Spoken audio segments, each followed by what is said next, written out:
आप देख रहे हैं प्रोग्राम काशिफ अब्बासी के साथ। लगता है कि अगले कुछ दिन अब फिर सियासत का मरकज लंदन रहेगा। शहबाज शरीफ साहब भी अचानक लंदन रवाना हो गए। मरीम नवाज साहिबा, पहले से उनका एक निजी दौरा भी था, लेकिन वो भी लंदन में होंगी। शहबाज शरीफ साहब का जाना, बहुत से सवाल उठ रहे हैं कि आखिर वो वापस आए मंगल को और जुमेरात को दोबारा लंदन रवानगी हो गई। आखिर ऐसा क्या हुआ 2 दिन में कि मियां शहबाज शरीफ साहब को लंदन जाना पड़ गया? इस पर बहुत सी क्यासाराइयां भी हैं, बहुत से तज्जिए भी हैं और बहुत से लोग खबरें भी दे रहे हैं। आपने बहुत से वीलॉग्स भी सुने होंगे जिसमें कहा जा रहा है कि सब ठीक नहीं है और वो कोई पैगाम लेकर लंदन जा रहे हैं। तो हमने सोचा मियां जावेद लतीफ साहब से बात करते हैं, लंदन में मौजूद है और उनसे बेहतर शायद इस वक्त कोई इस पोजीशन में नहीं शायद ना हो। अगर वो देना चाहें तो इन सवालों के जवाब दें। मियां जावेद लतीफ साहब, अस्सलाम वालेकुम।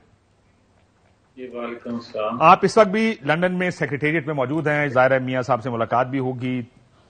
सर, ये जो शहबाज साहब अचानक वापस गए हैं, वापस आए और एक दिन के बाद वो फिर वापस चले गए, बहुत सी खबरें, अगर आप कहें मेरी बात मान लें तो मुझे सुनाने की जरूरत नहीं पड़ेगी। नुसरत जावेद साहब ने कहा कि गुजरांवाला में उनकी किसी से मुलाकात हुई है और एक बंदे से मुलाकात हुई, उसने कहा भाई से कहो अकल करो, बाज नहीं आ रहा। इस तरह का उन्होंने ये बात कही अपने टीवी चैनल पर। क्या ये बात दुरुस्त है कि मियां साहब ने जो आखिरी बयान दिया कि ये मिट्टी पाव वाली बात अब नहीं होगी, उन्होंने कहा कि ऐसा नहीं होना चाहिए जो हो गया मिट्टी पाव, अब मिट्टी पाने वाला मामला नहीं होगा, इसको मंतकी अंजाम तक पहुंचाना पड़ेगा। ये वजह कोई इख्तलाफ बना है एस्टैब्लिशमेंट के साथ? ये जुमला, ये बयान के एहतसाब करेंगे पिछली एस्टैब्लिशमेंट का? देखें काशिफ, पहली बात तो ये है कि अगर इसको कोई इस पैराए में देख रहा है तो मेरा ख्याल मुनासिब नहीं है। इसकी वजह यह है कि 75 सालों में पाकिस्तान के अंदर बेशुमार सानहात हुए, उनमें कई ऐसे हैं कि आज तक पाकिस्तानी कौम के रियासत के पांव नहीं लग सके जमीन पे। और उसकी वजह यह है कि जब जब आप अवामी मैंडेट को कबूल नहीं करते, जब तक आप मौसम को याद नहीं रखते और दुश्मन को बुला देते हैं, तो फिर रियासतें नहीं चला करती। अब बात यह है कि नवाज शरीफ की हद तक अगर कोई बात हो कि नवाज शरीफ इंतकाम लेंगे, नवाज शरीफ बदला लेंगे, तो ये नवाज शरीफ की डिक्शनरी में शामिल नहीं है चीज। उसकी वजह यह है कि नवाज शरीफ ने हर जुल्म अपने पे सहा है मगर रियासत के लिए कुर्बानी दी है। आप अगर ये समझते हैं कि ये कहना कि 2014 के से 2017 तक के जो किरदार हैं उनको न सिर्फ बेनकाब किया जाए बल्कि कटहरे में लाया जाए ताकि आइंदा कोई वाकया पेश ना होए ऐसा, या 9-10 मई के वाकयात में मुलव्वस जो लोग हैं उनको कैफरे किरदार तक पहुंचाया जाए और उस साजिशी मंसूबे को पाकिस्तानी कौम के सामने बेनकाब किया जाए, तो गलत नहीं है। वजह यह है सर 9 मई तो सियासी बयानियां है ना, वो तो आप सियासत करेंगे जब वापस आएंगे, लेकिन इस वक्त बात सियासत की नहीं हो रही, इस्टेब्लिशमेंट की हो रही। आपको पता है 2013 की हुकूमत आई और परवेज मुशर्रफ साहब का एहतसाब करने की कोशिश की गई और आपने देखा क्या हुआ। सवाल यह है कि क्या इस वक्त प्रेशर है कि इस बयानिए को बदला जाए? ये ना कहें कि एहतसाब करेंगे। नहीं काशिफ, मैं अगर इजाजत दें तो मैं आपकी खिदमत में यह अर्ज कर रहा हूं कि सियासत की बात नहीं है। सियासत करते पाकिस्तान का हमने कचूबर निकाल दिया। आप ये देखें कि 2014 या 2017 तक की जो साजिशी मनसूबाबंदी थी और एक अरेंजमेंट किया गया किसी को निकालने का और किसी को लाने का, आप मुझे ये बताएं कि सियासतदान जो उसमें शामिल थे, आप उनको तो कटहरे में खड़ा कर लें, मगर जो उनमें उस वक्त के लोग मुलव्वस थे, दीगर इदारों में बैठे जो लोग थे उस वक्त के, उनको अगर आप कटहरे में खड़ा नहीं करेंगे तो फिर इससे इंसाफ के तकाजे न सिर्फ पूरे नहीं हो सकेंगे बल्कि कौम भी इस पे एतमाद नहीं करेगी। लेकिन मियां साहब, इस्लामाबाद की बहस ये है, वैसे ये आपको पता ही होगा, मुझे आपको बताने की जरूरत नहीं है कि जो 2017 में हो रहा था वही 2023 में हो रहा।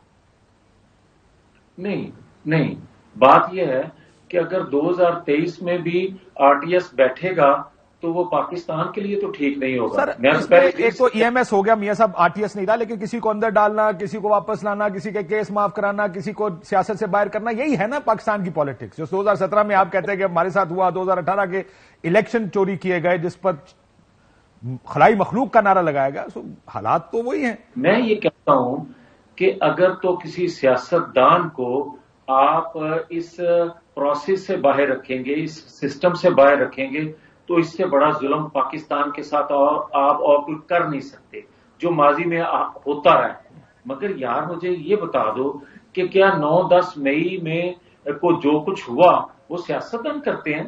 نہیں کرے نا، اس کے تو کیس چلیں گے، اس میں سزائیں ہوں گی، وہ دیکھ لیتے ہیں، وہ ہو جائیں گے۔ لیکن میں آپ کی بات سن کے میاں صاحب مجھے یہ لگ رہا ہے، میں آپ سے سوال پوچھ رہا ہوں میاں صاحب کے بیان کا، جو بیان انہوں نے جنرل فیض اور جنرل باجوہ صاحب اور ججز کے خلاف دیا، اور آپ کا فوکس جا رہا ہے 9 مئی پر، یہ آلریڈی تبدیلی ہمیں نظر تو نہیں آ رہی بیانیے میں؟ اچھا میری عرض سن لیں، اگر آپ بات کر رہے ہیں جنرل فیض کی، جنرل باجوہ کی، ثاقب نثار کی، یا آصف سعید کھوسہ کی، یا ماضی قریب میں بلکہ چند دنوں میں ریٹائر ہونے والے جو صاحب ہیں ان کا بھی، یہ لوگ اگر انصاف کے تقاضے ان کے حوالے سے پورے نہیں کیے جاتے، تو میں نے کہا کہ سیاستدان کو یا سیاسی ورکر کو آپ کٹہرے میں کھڑا کر سکتے ہیں تو ان کو کیوں نہیں کر سکتے، جن کی وجہ سے پاکستان آج اس بھنور میں پھنسا ہے۔ سو ان کا احتساب ہوگا، یہ نعرے سے میاں صاحب پیچھے نہیں ہٹنا، نہیں ہونا نہیں چاہیے کرنا۔ اب آپ میاں صاحب نے کہہ دیا نا 100% لکھ کے لے لیں کہ اگلی حکومت مسلم لیگ نون کی ہے، سو آپ یہ کہہ رہے ہیں کہ شروع ہوگا ان کے احتساب سے، آرٹیکل 6 کے مقدمے چلائیں گے، جو بھی مقدمات ہوں گے وہ آپ کریں گے ان کے خلاف۔ میں یہ سمجھتا ہوں کہ ایک ادارے نے خود احتسابی کر لی، اسی ادارے کو اس وقت کے جو لوگ ملوث تھے اس سازش میں، یا 9-10 مئی تک بھی وہ ملوث رہے، ان کو بھی احتساب کے کٹہرے میں کھڑا کرنا چاہیے۔ اور دوسرا ادارہ جو ہے فیض آباد دھرنے سے لے کے دیگر دھرنوں تک، جو اس وقت کے جسٹس تھے، جو انہوں نے فیصلے دیے، ان کو خود اپنے ادارے کے اندر خود احتسابی کرنا ہوگی، تاکہ سر وہ تو میاں صاحب نے تو بیان میں کہا اس کو ہم نے منطقی انجام تک پہنچانا ہے۔ اب آپ ہم سے چلے گئے کہ برائے مہربانی آپ کرنا ہے تو کر لو، ورنہ اسی تے نہیں کرنا۔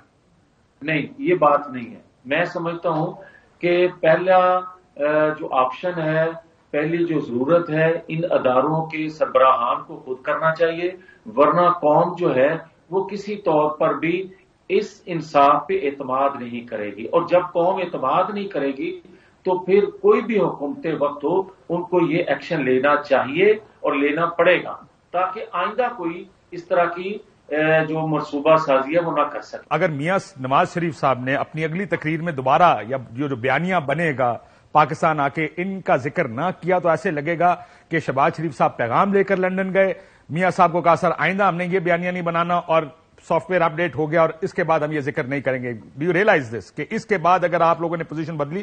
میں ایک تجزیہ دے رہا ہوں اس پر۔ جس شخص کا نام نواز شریف ہے، اس نے 25 سال آئین قانون کی بالادستی کے لیے کام کیا، مگر اس نے پیٹرول بم نہیں بنائے، اس نے مسلح جتھے نہیں تیار کیے، اس نے گلیل بردار نہیں تیار کیے۔